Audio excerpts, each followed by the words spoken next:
À chacun, bonjour à chacune, bienvenue dans ce webinaire. Nous allons passer 1 heure ensemble. Je vais parler pendant 45 minutes environ et puis ensuite on aura 15 minutes de questions-réponses. Et vous pouvez d'ores et déjà mettre vos questions dans le chat au fil de l'eau. Hein. Je ne les regarderai pas, mais on prendra le temps de les regarder.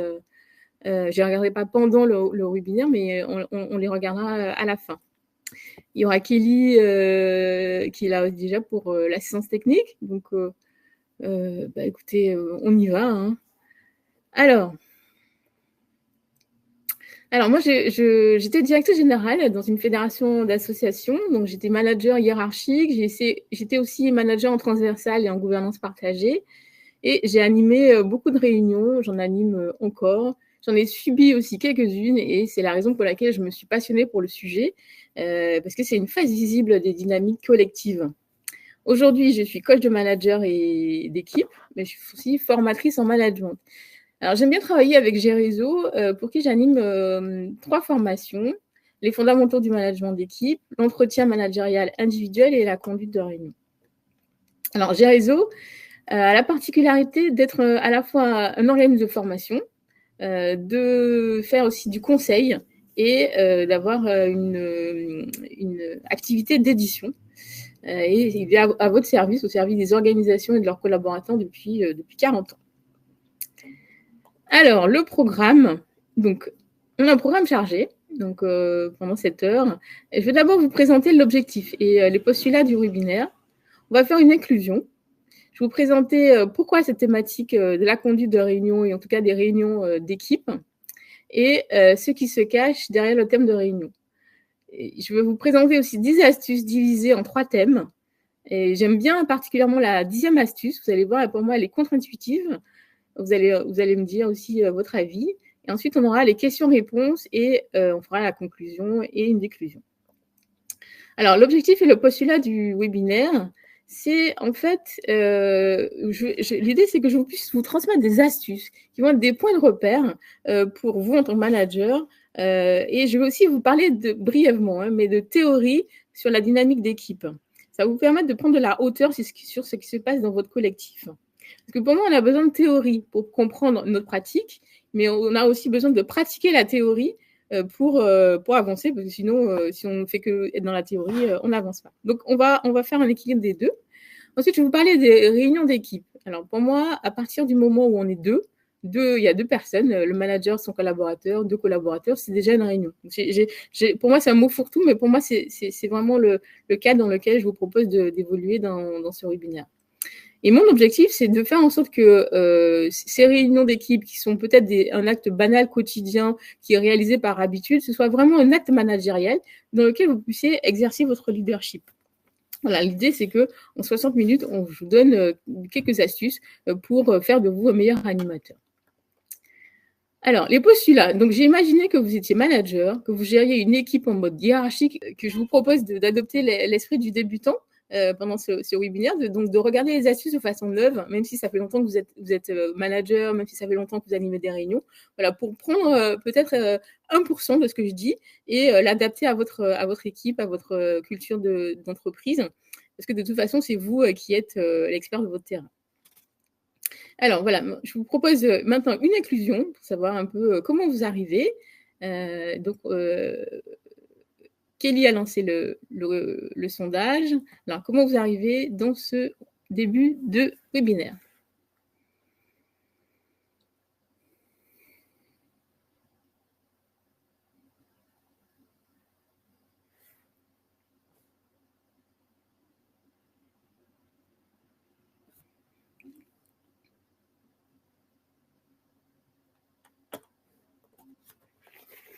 Alors, je vous laisse le temps de répondre. Alors, vous êtes 19% à être fatigué de la semaine, vivement le week-end, et 81% à être impatient de découvrir les astuces pour engager ses collaborateurs lors des réunions d'équipe. Bon, c'est super, parce qu'on peut être les deux. On peut être aussi impatient de découvrir les astuces et aussi fatigué de la semaine. Mais en tout cas, on a une grosse majorité que vous êtes prêts à y aller. Donc, super, on va continuer. Alors, pourquoi cette thématique des réunions d'équipe ? Alors, c'est que, en fait, j'anime plusieurs formations dans l'année conduite de réunion. Et ce que me disent les participants, c'est ça. S'ils me disent, moi, ce que je vois, c'est que ma réunion, elle part dans tous les sens. Donc là, c'est un peu un excès de participation, mais c'est pas cadré. Comment faire en sorte que tout le monde participe à la réunion? J'ai un agent qui reste en retrait. Comment faire pour faire participer certaines personnes qui ne participent pas et faire vivre la dynamique d'équipe? Je veux fédérer mon équipe à travers la réunion. Donc, c'est les raisons pour lesquelles ces personnes viennent en formation.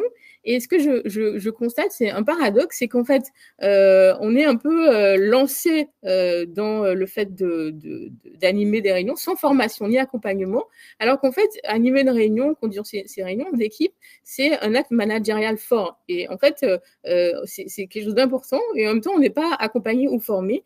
Et c'est comme souvent, le fait de devenir manager ou même animateur, du coup, c'est comme si ça allait de soi. Alors, la réunion, en fait, c'est un mal nécessaire. C'est-à-dire qu'à partir du moment où on veut faire des choses ensemble, il y a plusieurs personnes qui ont un projet, et c'est difficile de s'en passer. Même si on en dit du mal, même si c'est compliqué, on a besoin de se réunir et de s'organiser. Et sans réunion, de nombreuses décisions fondamentales n'auraient pas pu être prises. Bon nombre de projets n'aboutiraient tout simplement pas, ou des idées géniales ne verraient pas le jour. Donc, on a besoin des réunions, mais on voit aussi que quand on a des réunions qui sont mal gérées, trop longues ou inutiles, il y a un coût, il y a un impact financier, il y a un impact humain aussi en termes de démotivation, de désengagement. Clairement, si vous savez que le lundi matin, vous allez assister à une réunion de 3 heures où vous avez l'impression de perdre votre temps, c'est clair que le blues du dimanche soir, il est inévitable.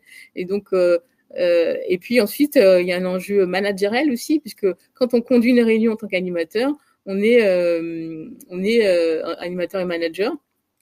Ça donne aussi un indicateur de votre style de leadership et des modes opératoires habituels de votre business. Donc, vous risquez de vous décrédibiliser aussi si vos réunions sont mal gérées. Alors, ce qui se cache derrière le mot réunion, donc je vous ai dit, pour moi, réunion, c'est à partir de 2 personnes. Je ne vais pas vous donner la définition du petit Robert, du Larousse, etc. Mais pour moi, une réunion, c'est un acte complexe. Pourquoi? Parce qu'il y a au moins 6 éléments à prendre en compte. C'est d'abord le but, un but précis, un lieu, un écrit. Il y a un enjeu relationnel qui est très fort. Il est situé dans le temps et il y a une structure. Donc, on va reprendre tous ces points-là les uns après les autres avec les astuces. En tout cas, gardez en tête que pour moi, la réunion, c'est un acte complexe. Alors, les 10 astuces divisées en 3 thèmes. Donc, les 3 thèmes, c'est d'abord des astuces qui sont centrées sur l'animateur et l'animatrice. Ensuite, celles qui sont centrées sur la réunion elle-même. Et enfin, sur l'équipe. Alors, d'abord, les premières astuces concentrées sur l'animateur. Il y en a 3. Donc, d'abord, c'est assumer son rôle de manager. C'est la première astuce. Deuxième astuce, se préparer sur 4 plans. Troisième astuce, déléguer des rôles à votre équipe. C'est parti pour la première. Donc, assumer son rôle de manager. Alors, le rang, c'est une notion qui vient du process work, de la psychologie orientée processus. Elle a été développée par Arnold Mindell, qui était facilitateur de groupes et de conflits à l'international. Et en fait, il a remarqué que les rangs, c'est-à-dire tout ce qui rend les gens différents les uns des autres, nous donnait du pouvoir dans un contexte donné et nous donnait nos privilèges. Par exemple, là, quand vous êtes manager dans une équipe, dans une boîte, dans une entreprise, ça va vous donner du pouvoir dans votre entreprise. Mais par contre, si vous allez au supermarché du coin, le fait que vous soyez manager dans l'équipe, dans la boîte X, ça n'a pas d'impact pour vous. Ça n'a pas d'impact, vous n'avez pas de privilège particulier. Et donc, en fait, ce qu'il dit, c'est que nous possédons tous du rang, sous une forme ou une autre, et nous ne les assumons pas toujours. Et c'est ça qui crée les abus de rang et les conflits de rang. Et alors, quand je vous dis d'assumer vos rangs, c'est en fait parce que donc vous risquez de faire un abus de rang. C'est quoi un abus de rang vis-à-vis de vos collaborateurs? C'est le placer dans une position dans laquelle il ne peut pas répondre du fait de votre rang. C'est par exemple quand on demande à un collaborateur de nous dire avec franchise ce qu'il pense de notre management. Mais il ne peut pas répondre à la hauteur de votre très franchement, parce que c'est vous qui décidez de ses congés, de sa mobilité, certainement de son augmentation. Et donc ça, c'est difficile pour lui de répondre de façon très, très honnête et franche. Ça va être aussi assumer son rang en réunion. C'est notamment savoir que si vous parlez le premier, il va y avoir un impact clairement sur la suite de la réunion. Aussi pour les réunions, ça va être d'éviter de cumuler tous les rôles lors de la réunion. Souvent, quand on est manager, on est aussi organisateur de la réunion, animateur de la réunion, on décide aussi de ce qui se passe dans la réunion, on est un participant privilégié, on s'octroie des droits que les autres n'ont pas. Et donc ça crée aussi des abus de rang, enfin des choses un peu, des situations relationnelles compliquées. Et puis, si vous n'assumez pas vos rangs, l'enjeu, c'est aussi qu'il y ait des conflits de rangs avec des membres de votre équipe. Parce que du coup, assumer son rang, c'est aussi reconnaître les rangs des autres. Et par exemple, je pensais à une collaboratrice, une manager qui me disait qu'elle elle avait du mal avec son rang de manager. Elle ressentait un syndrome de l'imposteur. Elle me disait, et elle disait qu'en fait, elle était challengée par des collaborateurs qui étaient plus anciens qu'elle. Et l'ancienneté, c'est un rang. Et c'est important que, du coup, assumer votre rang de manager vous permet de voir qu'il y a d'autres rangs. Il y a l'ancienneté, le fait que vous ayez un syndicaliste dans votre équipe, c'est un rang, qu'il y ait un expert d'un sujet, c'est un rang. Et en fait, le rang n'est ni bien ni mal, il faut juste être conscient qu'il nous donne du pouvoir, des privilèges, et l'assumer, et éventuellement l'exprimer, et dire, voilà, je suis conscient que je vous demande ça, mais en même temps, voilà, je suis votre manager. Donc ça va être important. Alors, se préparer sur 4 plans. Alors, les participants en formation, quand je leur demande s'ils se préparent, ils me disent non, j'ai pas forcément le temps de préparer. Et quand je vois que quand je prépare pas, ce qui se passe, c'est que ça peut déborder sur autre chose. C'est-à-dire que j'avais prévu quelque chose pour la réunion, et en fait, c'est autre chose qui se passe parce qu'effectivement, j'avais pas préparé. Et il y en a d'autres qui disaient, c'est vrai que quand je prépare, en général, ça déborde moins. Et quand je sais où je vais. Donc, la préparation va être vraiment, moi, je considère que c'est 90% de la réussite de la réunion.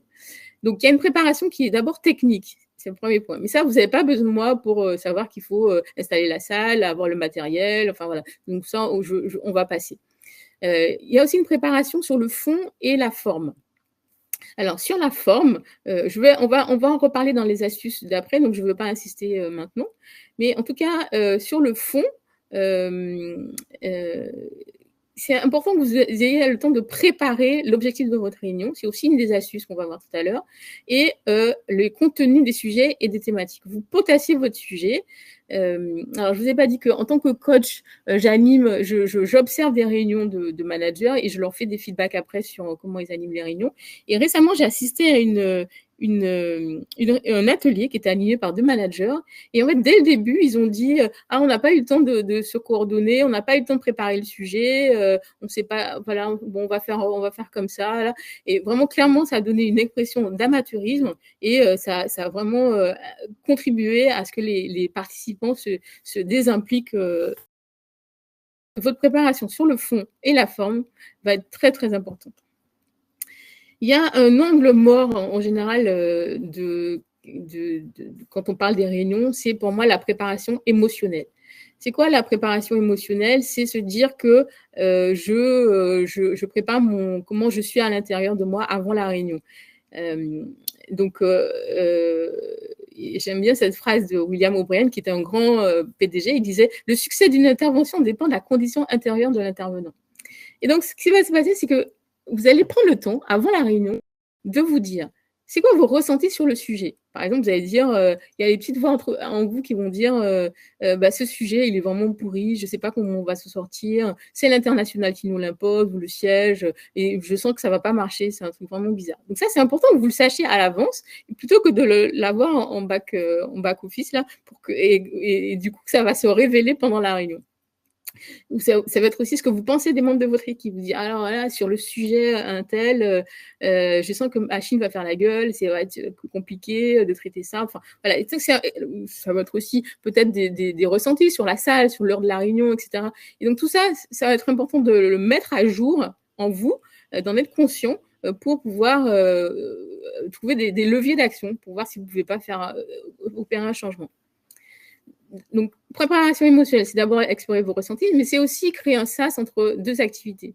On a tendance à organiser des réunions, on fait de 10h à 11h, on a une activité 1, de 11h à 12h, on a une activité 2, de 12h à 13h, on a une activité 3. Et Donc, si vous arrivez à laisser des temps de latence entre les deux, donc vous commencez pas votre réunion, vous laissez 10 minutes entre chaque réunion, c'est super. Mais parfois, peut-être on peut pas y arriver dans certains contextes. Et donc, l'idée, c'est qu'il va falloir créer votre SaaS autrement.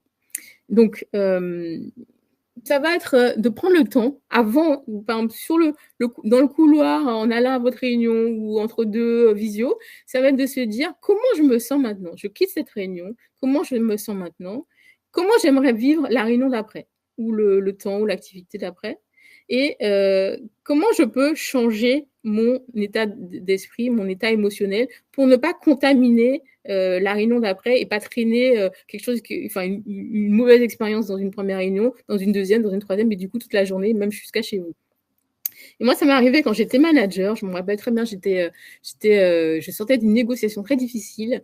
J'étais énervée, j'étais pas contente de moi, etc. Et quand je suis arrivée à une réunion avec mes collaboratrices, franchement, j'étais vraiment énervée. La réunion s'est mal passée. Et puis, on en a débriefé après. Et donc, j'ai compris que c'était mon état émotionnel qui a contaminé la réunion. Et clairement, la négativité, elle est très contagieuse. Donc, vraiment, faites attention à ça. Prenez le temps. Et donc, je vous ai mis un petit le podcast Attention pas à segment de Clotilde Dussoulier pour pouvoir écouter ça, voir comment vous pourriez faire votre préparation émotionnelle.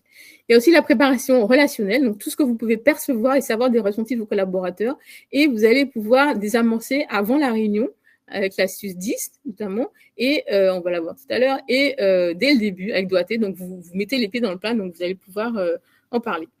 Donc, il faut savoir que certains comportements difficiles des participants, qu'on considère que des comportements difficiles qui sont vécus par les participants, ils sont liés aussi à notre propre posture, à notre propre attitude qu'il va falloir ajuster. Ensuite, vous pouvez déléguer des rôles à votre équipe. Donc, il y a deux types de délégation. Il y a la délégation sur la forme. Vous allez pouvoir répartir et faire une rotation des rôles. Donc, cette réunion-là, il y a un tel qui est animateur, l'autre qui est secrétaire, gardien du temps, etc. Et la réunion d'après, on tourne. Donc, je vous ai mis des idées classiques qui sont dans les rôles délégués. Donc, animateur des réunions, donc ça vous évite à vous de cumuler plusieurs rôles.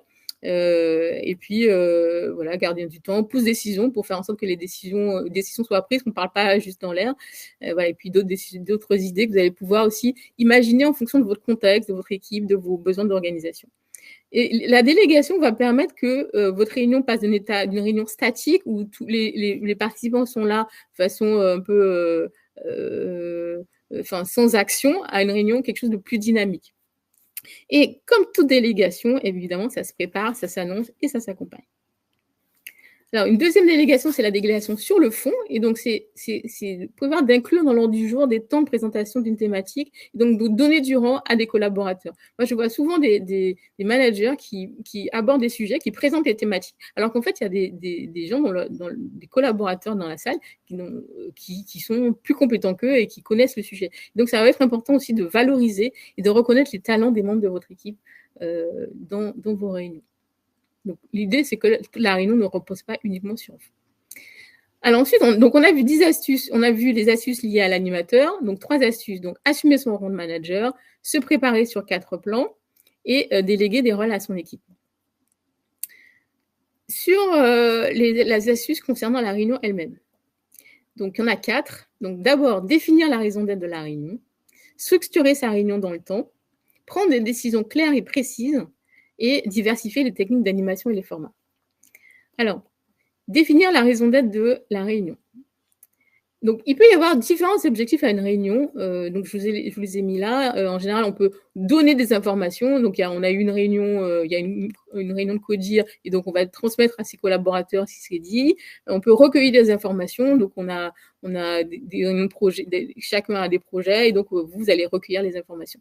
Y réfléchir sur un problème, analyser une situation, échanger des opinions, se concerter, rechercher des solutions, prendre des décisions, se coordonner. En général, il n'y a pas un seul objectif. C'est une combinaison d'objectifs. Mais on va, par exemple, réfléchir à un problème et on se dit, à la fin, on prend une décision pour se dire où on va. Donc, l'important, en tout cas, pour éviter les ambiguïtés, ça va être que vous allez clarifier pour vous-même les objectifs de la réunion, vous allez vraiment le préciser, l'écrire même dans l'invitation. Et ensuite, vous allez en faire un contrat collectif avec votre équipe pour faire en sorte que tout le monde sache vers quoi on va.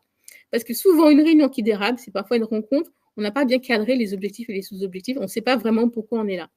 Et l'idée aussi de définir sa raison d'être et son objectif, c'est de se dire que peut-être que ça va vous donner une indication de comment vous allez mener votre réunion pour éviter les vieux formats de réunion, les formats classiques, des choses qu'on a toujours fait. Donc ça va peut-être mettre un peu plus d'inventivité et d'aller plus loin dans vos formats de réunion. Alors, on fait souvent une confusion entre la catégorie de réunion, c'est-à-dire on se dit on va faire une réunion commerciale, on va faire une réunion de service, on va faire un pot de départ, donc, ok, mais ça veut rien dire en fait. Quelle est la raison pour laquelle nous nous réunissons? Ce qu'on veut atteindre ensemble. Et ça doit être très clair et partagé avec tous. Et quand vous allez l'exprimer, vous pouvez l'exprimer sous format de résultats à atteindre ensemble. Et l'objectif donc va être annoncé au début de la rencontre et à la fin, le groupe va pouvoir contrôler en fin de réunion que l'objectif est atteint. Alors, je donne des exemples. On va se dire, on se réunit là pour brainstormer sur les éléments de langage de nos nouveaux tarifs et on veut en avoir au moins, je sais pas, 5. Et à la fin, on se dira, c'est quoi la suite? Qu'est-ce qu'on décide de ce brainstorming? On peut juste faire une réunion de brainstorming. On peut aussi se dire, l'objectif de la réunion, c'est de partager les informations clés de la semaine pour atteindre les objectifs du trimestre. Là, ça contextualise déjà un peu plus et donc c'est les informations clés de la semaine de chacun. Enfin voilà, c'est à vous de définir en fonction de votre territoire, de vos terrains, pardon. Ensuite, on peut se dire répartir les missions liées à notre présence au salon professionnel X. Donc, ce qu'on veut, c'est qu'on sache à la fin qui fait quoi au salon professionnel X. On veut aussi célébrer les 35 ans de présence de Bernard dans notre entreprise. Donc voilà, donc c'est pas peut-être là du coup le fait de se dire ça, on va se dire c'est pas juste on fait des petits fours et du champagne. C'est peut-être qu'on va du coup avoir des prises de parole pour raconter l'histoire de Bernard dans notre entreprise. Donc voilà, donc votre objectif de réunion va être vraiment aidant pour vos réunions et va être aussi important pour la structuration de sa réunion dans le temps. Alors, je vous présenterai brièvement l'élément humain, qui est une théorie de Will Schultz qui dit qu'en fait, qui parle de la performance des équipes et qui dit que c'est les relations, c'est la qualité des relations qui sont liées à la performance des équipes. Donc, il dit qu'en fait, il y a un aspect visible, les conditions de travail, le management, mais il y a aussi tout ce qui est invisible, l'estime de soi. Et donc, ce qui est visible nourrit l'invisible. Et donc, il dit qu'il y a 3 dimensions qui sont importantes pour la performance d'une équipe. C'est l'inclusion, donc le fait d'être reconnu, de se sentir appartenir à un groupe. C'est aussi le contrôle, donc connaître les règles, le cadre. Le leadership, c'est qui décide ici, et l'ouverture, et ça permet l'ouverture notamment de pouvoir dire ses peurs et ses besoins. Et donc tout ça, ça va nourrir le fait de se sentir important, compétent et aimable. Alors tout ça, si je le traduis dans une réunion, donc ça peut donner ce schéma-là qui est une dynamique idéale d'une réunion. Je vous ai dit que le temps, tout à l'heure dans les 6 éléments qui faisaient de la réunion un acte complexe, était indispensable. Et donc on a besoin de savoir dans une réunion ce qui s'est passé avant et ce qui va se passer après. Mais la réunion, elle commence par une éclosion. Et donc c'est tout le temps de la réunion avant la réunion. C'est tout ce qui se passe avant que la réunion arrive. Donc, du coup, ça va être de dire bonjour à vos collaborateurs. Alors, je dis ça, mais ça a l'air évident, mais moi, j'ai vu des managers en formation qui me disaient qu'ils prenaient pas le temps. Enfin, voilà, c'était un peu, on se disait pas forcément bonjour. Tout ça, ce truc d'être vu, en fait, c'est vraiment indispensable. Et ça peut, si vous manquez cette étape-là, ça peut avoir un impact pour la réunion d'après. Enfin, pour la réunion qui va s'ouvrir. Donc l'inclusion, donc la réunion avant la réunion, c'est, je sais pas, accueillir, dire bonjour, sourire, prévoir le nombre de chaises aussi, ça fait partie de la préparation technique. Donc, vous allez lancer la réunion, dans l'introduction de votre réunion, il va y avoir des éléments importants qui vont être de donner le sens. Donc dès le début, c'est de dire pourquoi on fait cette réunion, pourquoi pour notre boîte, pourquoi pour notre service, qu'est-ce que ça a comme impact, comme enjeu, qui est l'animateur de la réunion. Surtout si c'est pas vous en tant que manager, et son rôle, il va peut-être avoir à interrompre certains collaborateurs, il va pouvoir, et donc tout ça, c'est important de le préciser. C'est quoi le rôle de l'animateur? Parce qu'on a l'impression que c'est évident que la posture de l'animateur est connue. Mais non, pas forcément de tous. Et il y aura aussi des règles du jeu à préciser. C'est tout ce qui vous semble important à mettre en place pour que votre réunion soit un succès. Donc voilà, vous n'avez pas passé du temps là-dessus, mais en tout cas, quand vous posez un cadre, ça sécurise, et en fait, vous pouvez aussi dire aux gens, attends, on s'était mis d'accord sur le fait qu'on s'écoutait, et écoute, là, on part un peu dans tous les sens, donc je vous propose qu'on fasse un tour, enfin voilà. Donc ça, vous ne pouvez pas cadrer, vous pouvez pas recadrer des personnes si vous n'avez pas donné le cadre. Alors, ensuite, on peut continuer avec de l'inclusion. On va faire un tour de table sans réaction. Comment vous arrivez? C'est pour ça qu'on a fait ce matin, voilà, pour savoir un peu comment vous arrivez. On a fait un sondage. Voilà. Et ensuite, on traite les sujets. Donc, on va pouvoir découper le temps de réunion en phase, en thèmes et en phase. Puis, on va réaliser des synthèses partielles. Là, c'est l'animateur qui le fait. Il va dire, voilà où on en est. On avait dit qu'on allait faire ça. Voilà où on en est. On a décidé. Voilà. Et donc, en passant d'un sujet à l'autre. Ce qui va être important ensuite, c'est avant votre conclusion, c'est de prévoir entre 10 à 15 minutes avant la fin de votre réunion, de commencer à conclure. Et donc, de rappeler les prochaines étapes, les décisions qui sont prises, qui fait quoi, de prévoir le compte-rendu. Dans l'idéal, le compte-rendu se fait pendant la réunion. Et pas après, si c'est possible de le faire. Hein. Et puis, on peut faire un tour de table final, c'est avec quoi vous repartez. Et moi, j'aime bien aussi cette expression, donc partir en restant, c'est se dire que quand on a bien travaillé ensemble, c'est important que l'animateur ou les animateurs, enfin ceux qui sont responsables en tout cas de la réunion, ils puissent aussi rester un petit peu pour ne pas diluer la dynamique d'équipe et faire en sorte que, par exemple, on peut avoir le temps de féliciter un collaborateur, de prendre, modifier des rendez-vous, de discuter avec un tel, voilà. Donc ça va être important aussi d'être disponible un petit peu après la réunion. Ensuite, prendre des décisions claires et précises. Alors, souvent, moi, ce que je vois dans des réunions, c'est qu'on ne prend pas vraiment de décision. C'est-à-dire, on discute, on parle, on échange des informations, etc. Mais à la fin, il n'y a rien de concret qui est décidé. Et c'est important que vos réunions, ce soit des réunions où on prend des décisions, on acte des choses. Alors pourquoi? Parce que ça va permettre de rendre visible l'avancement de la production du groupe. Et on sait qui fait quoi pour quand. C'est pas, on a l'impression on n'a pas l'impression d'avoir perdu du temps. Jim Rohn affirme que vous ne pouvez pas faire de progrès sans prendre de décision. Donc on a besoin de progresser de décision en décision. Et ça signifie donc acter tout ça, acter vraiment qu'on a acté ensemble, ce qu'on a. Voilà. Et il y a des fois, on me dit, mais oui, mais parfois, on ne prend pas la décision, c'est pas trop. Ok, mais du coup, on peut faire une décision d'attente. C'est-à-dire, on se dit, on attend sur ce point-là que X ait demandé des informations à Y avec l'aide de tel, et on fait le point la semaine prochaine. Vous voyez, donc, ça peut être aussi des décisions comme ça qui sont pas finalisées, mais on assure le suivi de ces décisions-là. Et d'où l'intérêt du rôle délégué dont je vous ai parlé tout à l'heure sur le pose-décision, pour être s'assurer, donc c'est un rôle dans la réunion qui s'assure qu'on prend vraiment des décisions et on se dit voilà comment on fait. Alors, et puis prendre des décisions en équipe, c'est aussi choisir un mode de décision collective, c'est-à-dire décider comment on décide dans notre réunion. Ça va être important de le faire. Et ça va être aussi important de savoir qui décide. Est-ce que c'est le collectif? Quelle est la part de responsabilité du collectif? Et quelle est la part le pouvoir du manager? Parce que c'est important d'être conscient de ces modes décisionnels qui sont définis. C'est un schéma qui est inspiré de Jean-Philippe Poupard, donc devenir facilitateur. Entre la décision qui est directive, c'est-à-dire le manager, il a une idée, il prend tout seul sa décision.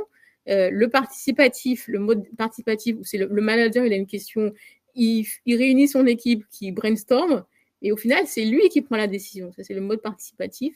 Et puis, dans le mode collaboratif, donc il a toujours sa problématique, il réunit son équipe et il discute. Et la décision qui est prise, elle est prise par l'équipe, et le manager, soit il est juste informé de de la décision, soit il est aussi partie prenante, il soutient la décision qui a été prise par l'équipe. Donc c'est important de savoir peut-être pour chacun des sujets, de chacune des décisions, si vous allez adopter un mode directif, participatif ou collaboratif. Alors, 7e technique, diversifier les techniques d'animation et les formats. Alors, pourquoi diversifier? C'est puisque ça va vous permettre de favoriser la participation active de chacun, donc puisqu'on est là-dedans, sur le fait d'engager ses collaborateurs. Ça va aussi vous permettre de rendre votre réunion vivante et peut-être parfois aussi de créer la surprise, de mettre du rythme dans vos réunions.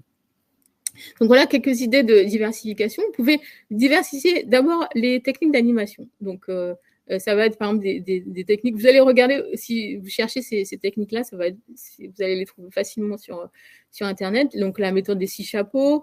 Moi, je trouve vraiment génial. Je l'ai utilisée avec une réunion quand j'étais manager, une réunion sur un projet où on n'était pas du tout d'accord. Je sentais que ça allait partir en live. Du coup, la technique des 6 chapeaux nous a permis de nous concentrer et d'avoir une méthode pour aborder le projet.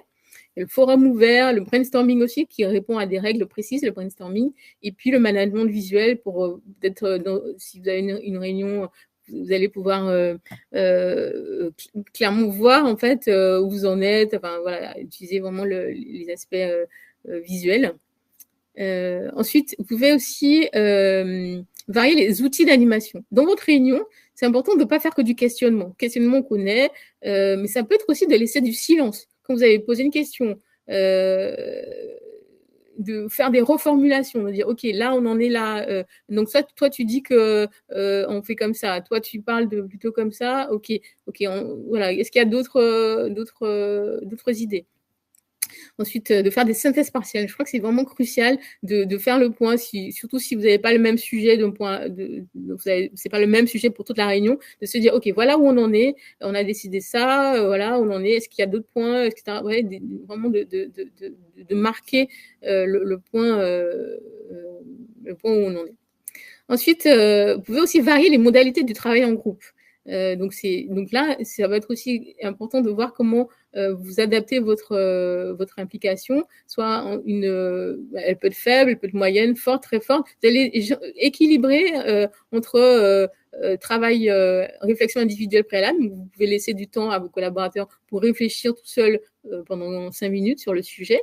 Et puis ensuite, peut-être par 2, par 4, et puis tous ensemble. Et donc ça vous pouvez aussi faire varier ça. Et puis, point d'attention sur la polarité interne-externe. Donc, interne, vous connaissez, je pense que voilà, vous savez utiliser les ressources que vous avez en interne.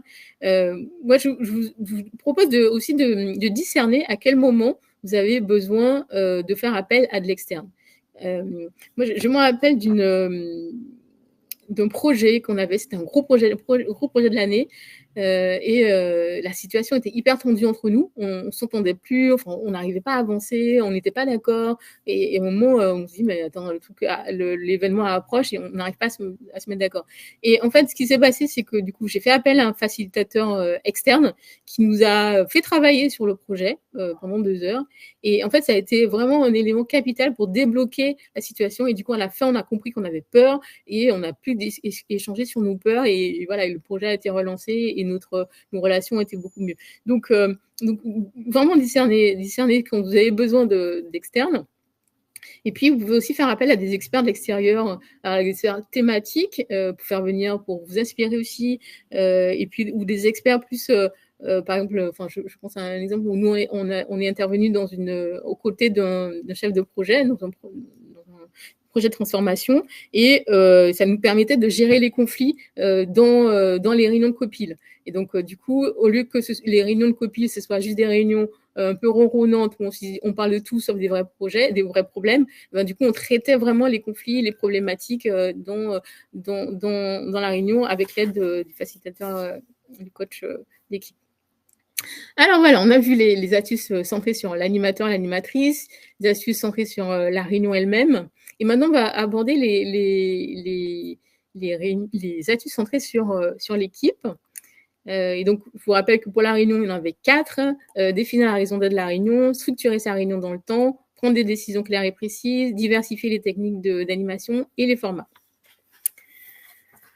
Alors, sur l'équipe, donc il y en a 3. Donc, choisir son type de réunion en fonction de son type de collectif. Rester centré sur l'activité et organiser des entretiens individuels ritualisés. C'est la 10e astuce, la fameuse 10e astuce dont je vous parlais tout à l'heure, qui est pour moi contre-intuitive, mais on va voir le lien avec les réunions.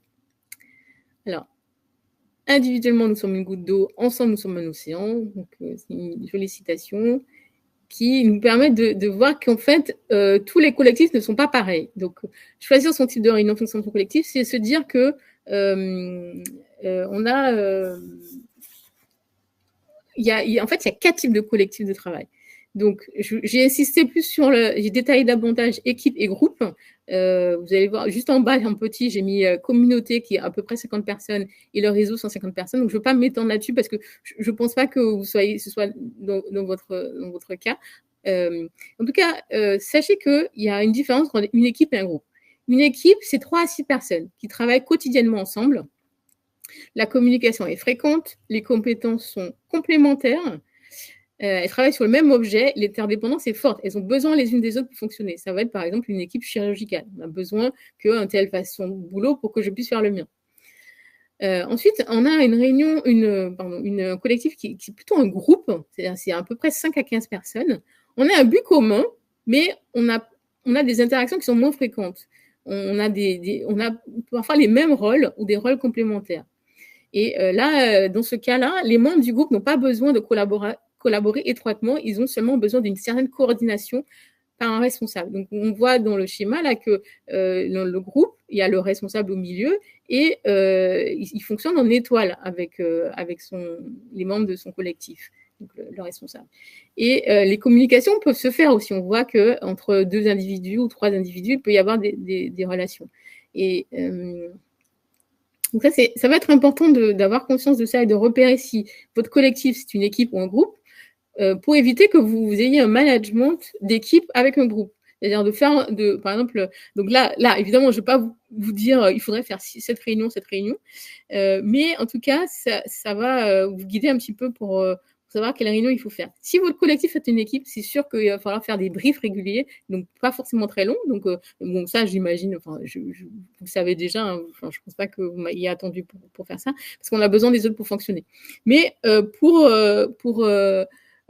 si votre collectif, c'est un groupe, et c'est souvent le cas, ça veut dire qu'il n'y a pas besoin de ces réunions où chacun s'exprime sur ses projets l'un après l'autre, ça dure 3 heures, les autres s'ennuient parce qu'ils ne voient pas l'intérêt, ils se disent mais pourquoi je suis là, enfin je vois pas, voilà, je ne me sens pas concernée.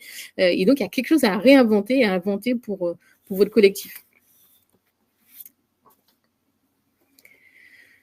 Alors, restez centré sur l'activité. Donc l'analyse transactionnelle, qui est une théorie en psychologie, distingue 6 façons de structurer son temps. Il y a 6 façons que nous utilisions pour agencer notre temps quand on est en relation avec les autres. Donc, je veux pas tout détailler. Hein, je vous ai dit que les théories, je les donnais brièvement. Puis les termes sont assez clairs, je pense. C'est le retrait, le rituel, le passe-temps, l'activité, le jeu psychologique et l'intimité.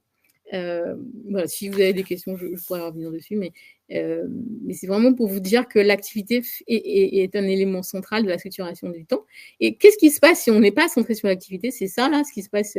J'ai vu trop de réunions au cours desquelles une quinzaine de personnes parlent des heures durant, des choses qu'elles devraient être en train de faire. Donc là, on n'est pas centré sur l'activité, on est plutôt sur du passe-temps. On parle de ce qu'on devrait faire. Et l'activité, c'est ce pourquoi nous mobilisons notre énergie. Alors, si on n'est pas centré sur l'activité, c'est-à-dire sur le projet de notre équipe, sur pourquoi on est là dans cette réunion, pourquoi nous existons en tant que groupe, le risque, c'est qu'on va passer du temps en réunion à imaginer ce qu'on pourrait faire. Et donc à parler un peu en l'air. Et donc, voilà, ce que je vous propose plutôt, c'est de prioriser l'action, même la plus petite en fonction de nos objectifs. Et c'est vraiment de passer plus de temps ensemble sur le terrain avec les collaborateurs et faire le point ensuite de ce qu'on a découvert dans la réunion d'après. Le deuxième risque, si on n'est pas dans l'activité, c'est de rester auto-centré, se dire, de parler des autres, de se dire, ou sur nos problématiques internes, de dire voilà, tel service ne nous a pas donné telle info, voilà, il y a tel problème, etc., etc. Et du coup, ce que je vous propose, c'est de prioriser le réel, le concret, et même de faire entrer l'excellence de l'entreprise à l'intérieur. C'est-à-dire, par exemple, plutôt que de parler des clients qui veulent ci ou qui veulent ça, ça va être peut-être d'emmener vos collaborateurs chez des clients, c'est de faire venir un client qui parle de ce dont il a besoin. Enfin voilà, c'est vraiment d'être le plus concret possible. Alors, et le 10e point, c'est d'organiser des entretiens individuels ritualisés. Alors, vous allez me dire, mais quel est le rapport entre les entretiens et les réunions d'équipe? Clairement, moi, il y a un lien entre la qualité de vos réunions et la cohésion de votre équipe et la qualité du lien individuel que vous allez créer avec chacun des membres de votre équipe. Et on le voit d'ailleurs encore plus quand on est un groupe. Et souvent, quand on est manager, en fait, c'est plus facile pour nous d'organiser des réunions parce que du coup, on les a tous sous la main et donc on fait des entretiens individuels en groupe. Mais il n'y a que nous qui gagnons du temps parce que les autres, en fait, ça les intéresse pas. Les collaborateurs, ça les intéresse pas. Donc, moi, je crois que vraiment on a besoin, les collaborateurs ont besoin de temps vraiment spécifique avec le manager. Et quand je dis ritualiser, c'est chaque semaine, on a 30 minutes maximum avec chacun pour faire le point, pour créer la relation. Et là, vous allez mieux connaître vos collaborateurs et savoir aussi qu'est-ce qui fait qu'ils ne parlent pas en réunion, qu'est-ce qui se passe en fait. Vous allez pouvoir l'interroger avant la réunion, vous allez pouvoir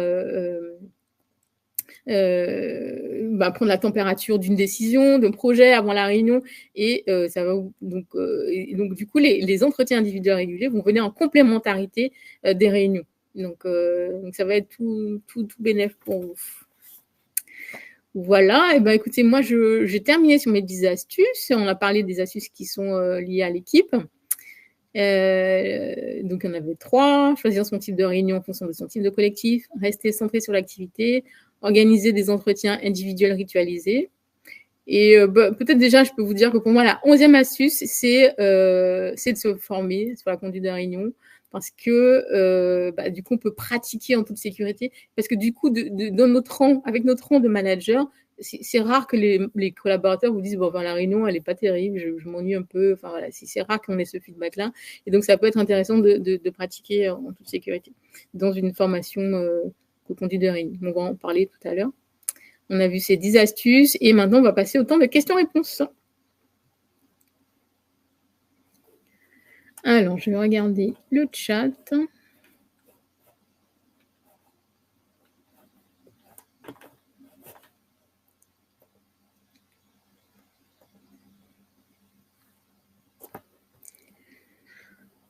Alors,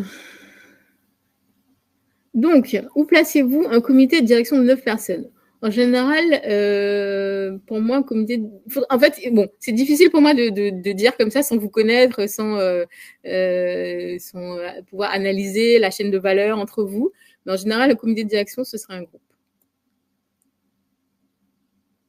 Mais ça ne veut pas dire qu'il n'y a pas des interconnexions entre vous. Enfin, que vous ne pouvez pas aussi travailler en équipe.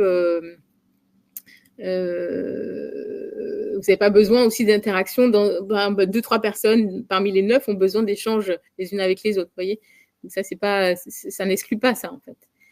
Et du coup, ça rejoint la question d'Amélie. Comment fait-on si nous avons un mix de groupe et d'équipe? Alors, je ne sais pas qu'est-ce que vous voulez dire. Comment fait-on? Enfin, il n'y a pas de souci. C'est juste de trouver, pour moi, de quoi vous avez besoin en termes d'information. Qu'est-ce qui fait qu'on a besoin de se réunir?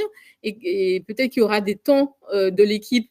Enfin, l'équipe aura besoin de temps pour vous faire des réunions plus régulières et tous ensemble, il y aura des temps différents. Vous voyez, donc il y a quelque chose à inventer en fait entre vous pour éviter que chacun ait l'impression de perdre du temps et au lieu de se concentrer sur le job, ils se concentrent sur des temps de coordination dont ils n'ont pas besoin. Donc, du coup, vous allez pouvoir interroger vos collaborateurs de quoi ils ont besoin par rapport aux autres et pouvoir créer quand même une dynamique et puis un sentiment d'appartenance de l'équipe. Voilà, j'espère que j'ai répondu à votre question. Alors, des spécificités significatives dans les startups, PME ou grands groupes. Alors, je ne sais pas, Hubert, ce que vous entendez par des spécificités par rapport à quoi? Alors, qu'est-ce que ça pourrait être? Je ne sais pas si vous voulez préciser votre question. Est-ce que c'est par rapport aux réunions? C'est par rapport... pour moi, il n'y a pas... Enfin, je ne sais pas, comme ça, la froid... j'aimerais bien mieux connaître votre contexte, mais moi, je ne vois pas de spécificité particulière pour les réunions, en tout cas, si c'est ça la question. Après, il y aura des enjeux peut-être plus politiques, des enjeux qui sont liés à la culture d'entreprise aussi, parce qu'évidemment, une culture d'entreprise de start-up, ça va pas être la même qu'une culture de grand groupe. Donc, il y aura peut-être des choses qui vont vous être demandées ou des contraintes qu'il va falloir prendre en compte. Voilà, je ne sais pas si j'ai répondu à votre question, Hubert. Est-ce que ritualiser veut dire formaliser, demande Sylvie. Oui, tout à fait. Formaliser, ça veut... Enfin, je sais pas, et puis je sais pas ce que vous voulez dire par formaliser, mais pour moi, ritualiser, formaliser, ça veut dire qu'on sait, par exemple, que le mercredi de 9h à 9h30, c'est Jean... et Jean, il sait que tous les mercredis, de 9h à 9h30, il a un échange avec vous en tant que manager, et c'est son entretien. Il a 30 minutes, et donc, voilà, il a peut-être pas besoin de vous déranger, du coup, à d'autres moments que le mercredi. Donc pour moi, oui, c'est ça. C'est-à-dire que c'est organisé pour toute l'année, dans le sens ritualisé, et on sait de préférence que c'est le même jour, à la même heure, pour chaque collaborateur. Ah, mince, je n'ai pas vu qu'il y avait d'autres. Alors, y a-t-il des réunions, des astuces spécifiques pour les réunions à distance? Comment s'assurer du suivi effectif? Eh bien, alors, est-ce que vous parlez du suivi des décisions, j'imagine, Viviane? Ça dépend si vous avez d'autres outils. Parce qu'effectivement, il y a les réunions, mais on a aussi d'autres outils comment on appelle ça, des réseaux, etc., où on peut faire un suivi des réunions. Enfin, vous voyez, pour moi, la réunion, effectivement, il y a pas, c'est pas que la réunion, il y a aussi un espace collaboratif où on peut checker, etc., et faire le point de la réunion d'après. Donc, vous pouvez aussi vous dire que dans vos réunions, en début de réunion, il y a un temps incompressible où vous faites le suivi des décisions de la réunion d'avant. Vous voyez, donc ça permet de faire en sorte que vos réunions, ce ne soient pas juste des petits bouts isolés, mais ça va être quelque chose de beaucoup plus... il y aura une dynamique qui va se créer de réunion en réunion pour créer l'appartenance, la cohésion d'équipe. Je ne sais pas si j'ai répondu à votre question. Pour s'assurer du suivi effectif. Donc, vous me direz, que faire si une personne n'apprécie pas le face-à-face et celle qui est souvent de mauvaise humeur et perturbe la réunion? Alors, quand vous dites elle n'apprécie pas le face-à-face, c'est les entretiens individuels, j'imagine. Alors là, c'est sûr que là, c'est plus compliqué, mais enfin, à mon avis, c'est une décision managériale, donc il n'y a pas tellement le choix. C'est un peu dur, mais en tout cas, il faut l'imposer. En tout cas, il faut l'imposer à tout le monde. C'est-à-dire, faut pas. Pour moi, les entretiens individuels, on va pas les faire avec certains, avec ceux qui veulent et avec ceux qui veulent. Non, c'est tout le monde qui le fait. Donc ça va être. J'imagine que c'est ça que vous voulez dire. Et celle qui est souvent de mauvaise humeur et perturbe la réunion. Alors, il y a une petite astuce que je trouve vraiment intéressante, c'est dans Outils du manager, dans un podcast, il appelle ça le Key Royal. Donc, il dit du coup d'annoncer comme règle de la réunion, c'est la règle du Key Royal, c'est 1/3, 2/3. Et donc, ça va être 1/3 où je suis de mauvaise, alors c'est pas forcément la mauvaise humeur, mais en tout cas, c'est je parle de choses négatives. Voilà, le contexte est terrible, on n'y arrive pas, etc. Et 2/3, donc on le laisse 1/3 parler, et 2/3, on apporte des solutions. Donc là, on est plus dans le côté constructif. Voilà, après, moi, je crois que, là, c'est plus un enjeu managérial que de réunion, Valérie, pour cette personne. Et alors, il y a aussi, je trouve, une solution qui peut être aussi envisagée, c'est si la personne est toujours de mauvaise humeur et perd la réunion, ça peut être aussi de lui confier un rôle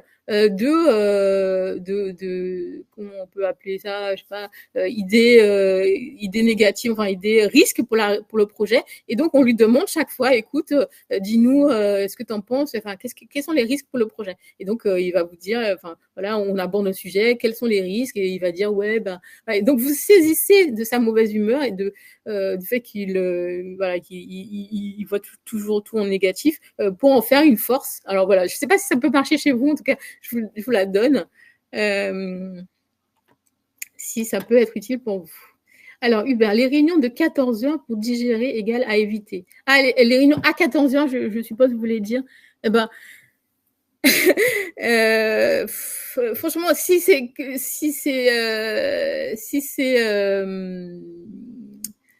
ça que, enfin, si vous n'avez pas le choix à 14 heures, voilà, bah, faites-la à 14 heures. Mais soyez conscient que voilà, il va y avoir une petite temps de.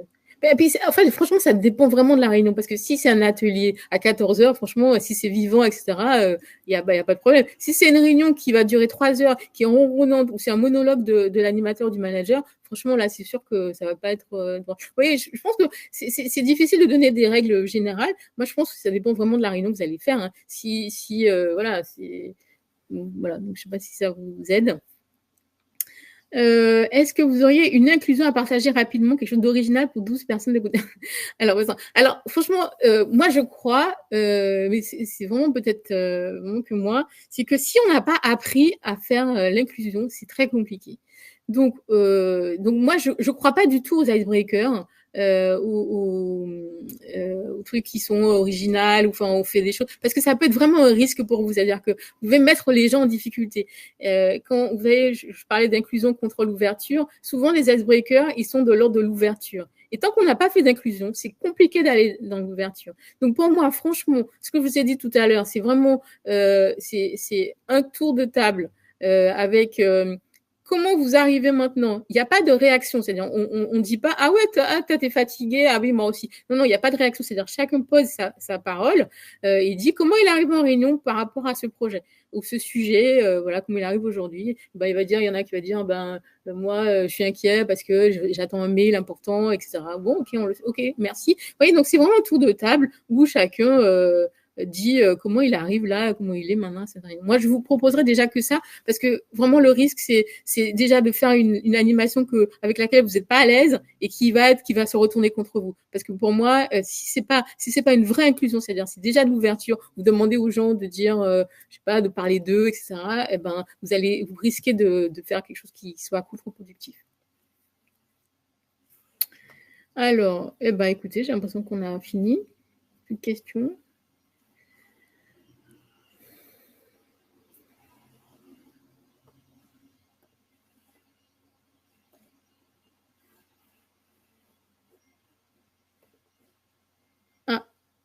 Quelques mots sur la déclusion. Oui, merci déclusion. On va la faire là, d'ailleurs. La déclusion, effectivement, c'est l'inverse. Enfin, l'inverse. C'est l'inclusion à la fin.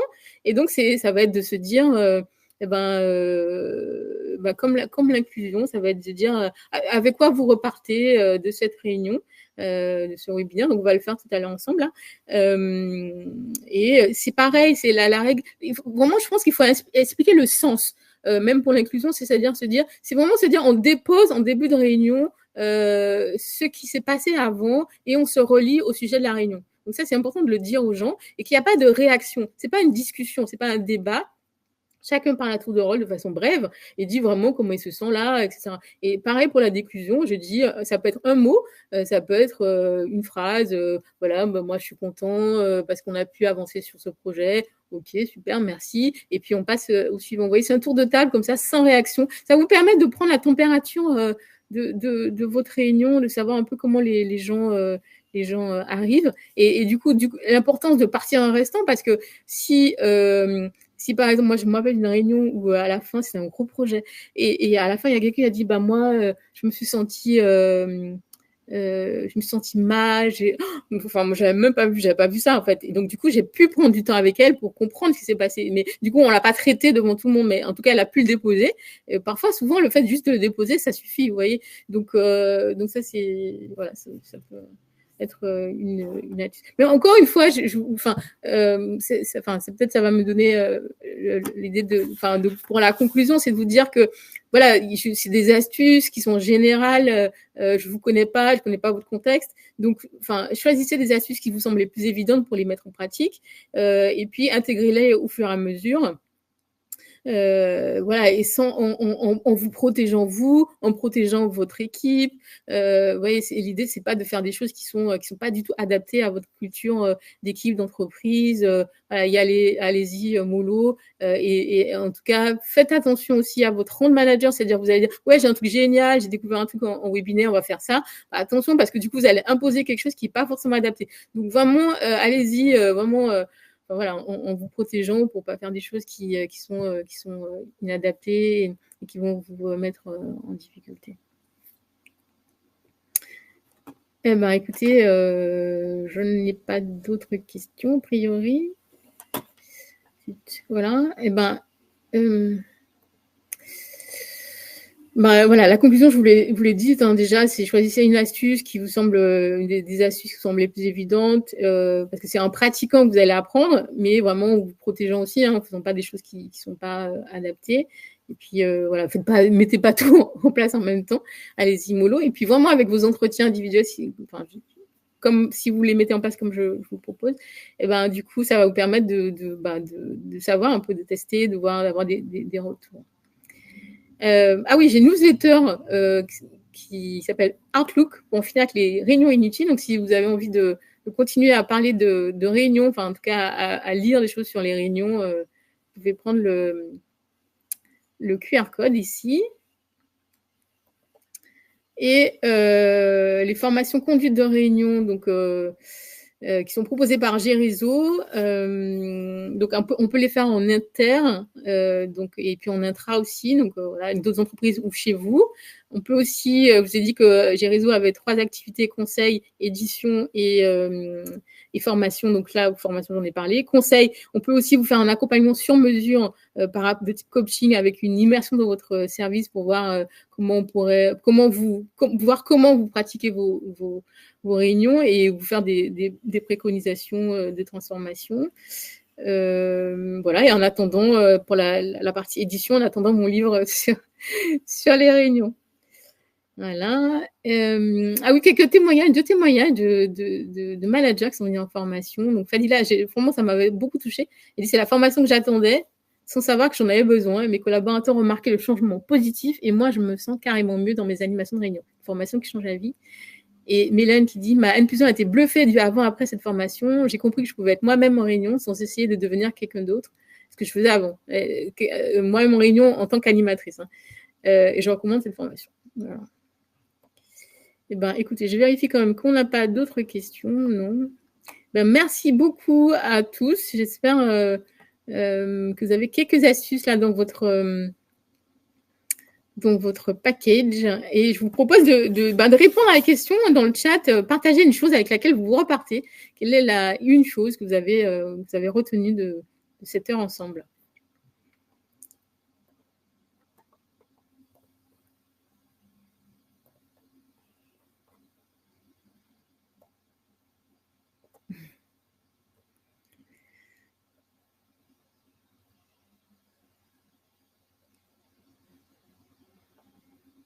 Je lis le chat, désolée, il y a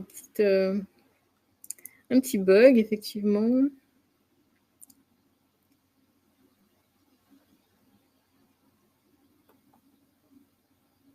Ah, j'ai parlé un peu vite, bon, désolée. Désolée, Franck.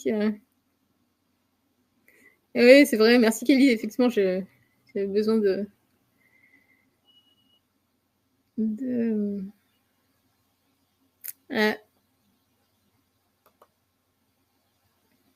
Alors, qu'est-ce que vous me dites?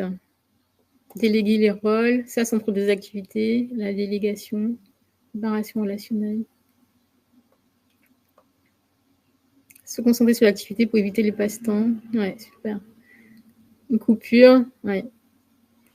Préparation émotionnelle. Préparation, ouais, clairement. Et la délégation.